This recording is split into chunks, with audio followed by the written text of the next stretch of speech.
मेरा नाम सर हमजा है और मैं आपको उम्मीद मल्टीमीडिया चैनल की तरफ से खुशामदीद कहता हूँ। आज हम 10th क्लास बायोलॉजी का डे नंबर 44 का लेक्चर डिस्कस कर रहे हैं और हमारा टॉपिक है बोन का।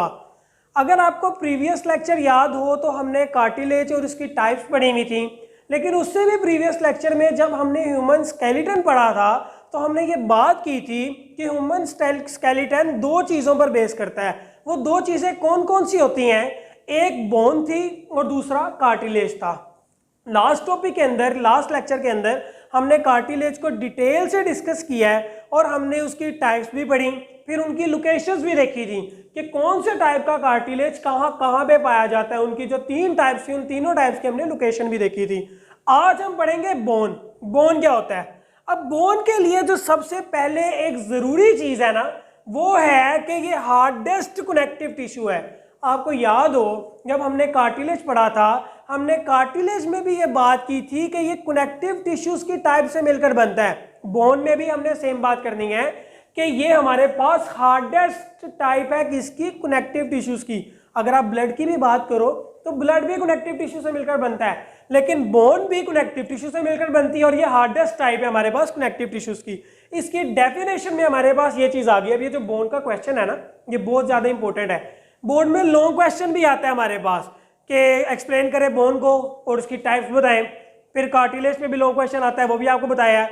अक्सर हमारे पास इसमें से शॉर्ट क्वेश्चन भी आ जाता है कि बोन को खाली डिफाइन करें, या फिर हमारे पास ये हो जाएंगे टाइप ऑफ बोन को डिफाइन करें। ये हमारे पास इसमें से मुख्तलिफ क्वेश्चन बन सकते हैं। बहुत ज़्यादा इंपॉर्टेंट टॉपिक है ये।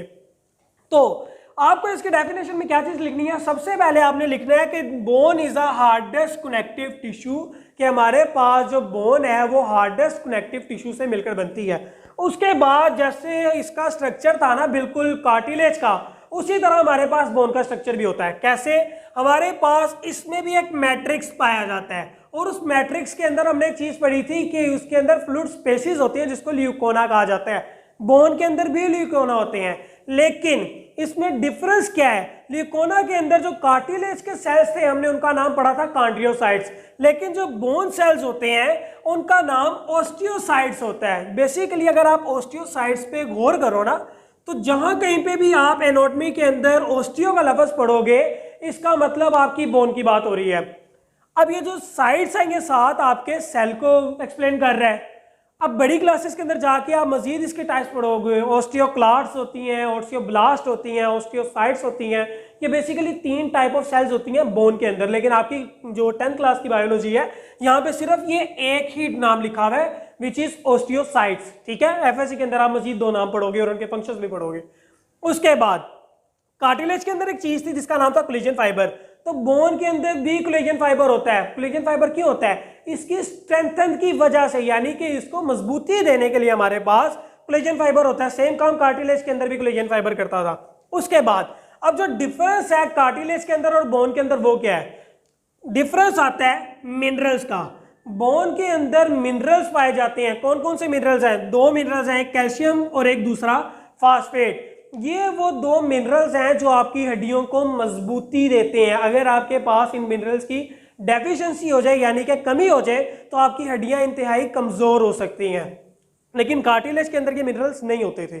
ठीक है, उसके बाद एक चीज और होती है हमारे पास कि जो बोन होती है उसके अंदर ब्लड वेसल्स भी होती हैं, लेकिन कार्टिलेज के अंदर ब्लड वेसल्स नहीं होती। ठीक है, अब वो बोन के अंदर ब्लड वेसल्स कैसे होती हैं वो मजीद हम आगे भी पढ़ेंगे। अब बात करते हैं बोन के फंक्शंस की, यानी कि काम क्या करती हैं। तो बोन के हमने वेरी फर्स्ट लेक्चर में भी पढ़ा था कि हमारी जो बोन्स हैं वो बहुत ज्यादा मच अलाइव हैं, यानी कि बहुत ज्यादा जिंदा चीजें हैं।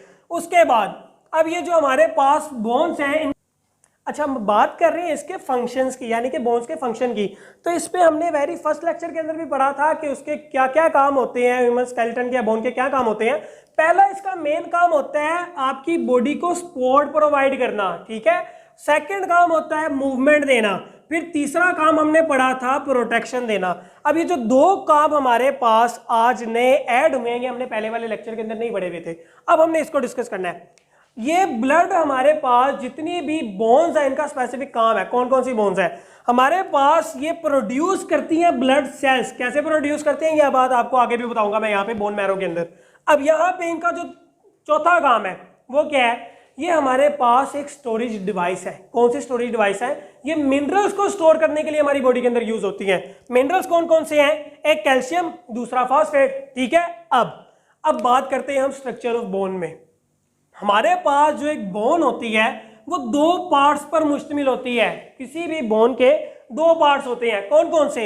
एक कंपैक्ट बोन और दूसरा स्पंजी बोन। कंपैक्ट बोन कौन सी बोन होती है?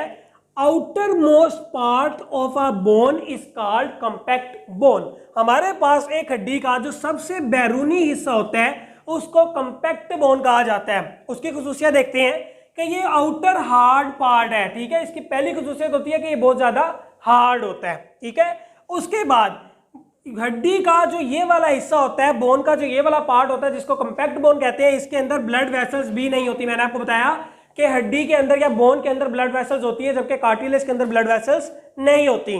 लेकिन हमारे पास जो ये पार्ट है हड्डी का, बोन का, जिसको हम कंपैक्ट बोन कहते हैं, इसके अंदर ब्लड वेसल्स नहीं होती, ठीक है। अब बात करते हैं हमारे पास स्पंजी बोन की। कंपैक्ट बोन के जो अंदर वाला हिस्सा है हमारे पास बोन का, उसको स्पंजी बोन कहा जाता है, ठीक है।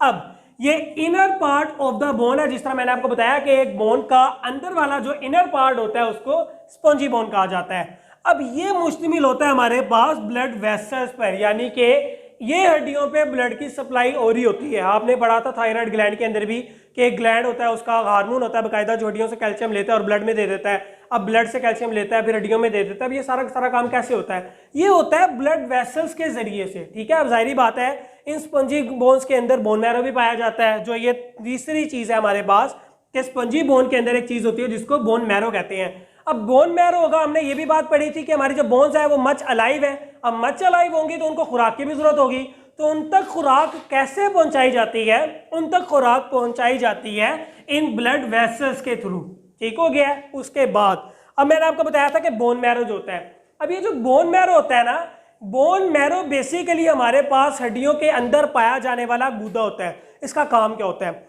इसका काम होता है हमारे ब्लड सेल्स को पैदा करना। जैसे कि आप यहाँ पे देख रहे हो हमारे पास जो फंक्शंस हैं, यहाँ पे मैंने लिखा है कि ये प्रोड्यूस ब्लड सेल्स करते हैं।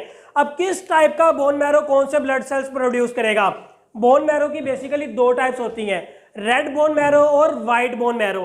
रेड बोन मैरो जो होता है वो रेड ब्लड सेल्स प्रोड्यूस करता है, जबकि white bone marrow white blood cells produce करता है। रेड बोन मैरो कहाँ पे पाया जाता है? हमारी बॉडी की वो हड्डी, वो बोन जो फ्लैट है, वो रेड बोन मैरो प्रोड्यूस करेगी। लेट्स सपोज रिब्स, हमारी जो पसलियां होती हैं रिब्स, इनके अंदर रेड बोन मैरो पाया जाता है और ये हमारे रेड ब्लड सेल्स प्रोड्यूस करती हैं।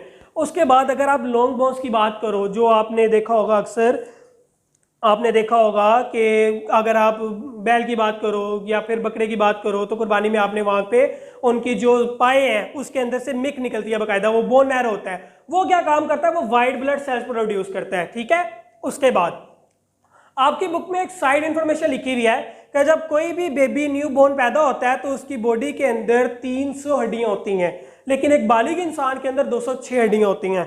तो ऐसा क्यों होता है कि जब बेबी पैदा होता है तो उसकी बहुत सी हड्डियां नरम होती हैं। जैसे जैसे उसकी ग्रोथ बढ़ती जाती है या वो बड़ा होता जाता है तो उसकी जो बहुत सी छोटी छोटी हड्डियां वो आपस में मिलती जाती हैं और मिल के एक हार्ड स्ट्रक्चर बनाती हैं, जिसकी वजह से उसके अंदर जो 300 हड्डियां थी वो 206 हड्डियों में बाकी रह जाता है, ठीक है।